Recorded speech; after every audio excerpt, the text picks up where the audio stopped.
দুদিন আগে দুদিন আগে আমি একজন ব্যক্তির টক শো দেখছিলাম।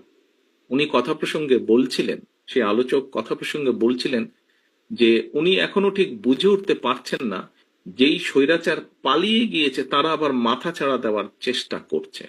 চেষ্টা ঠিক আছে, করতেই পারে তারা, কিন্তু তারা যদি ভোটের মাঠে নামে, কি নিয়ে তারা মানুষের সামনে হাজির হবে?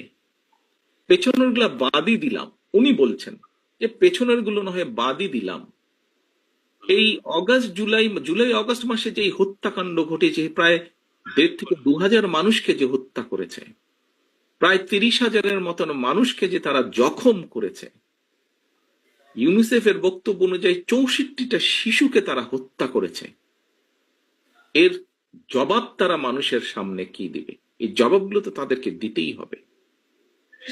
সহকর্মীবৃন্দ, আমরা যদি সেই দিনটি আসা পর্যন্ত আমাদের ভিতরে যদি কেউ কিছু করে, জবাব তো আপনাকে দিতে হবে। যখন আপনি দুদিন পরে ভোটের জন্য মানুষের কাছে যাবেন, আপনাকে জবাব দিতে হবে না?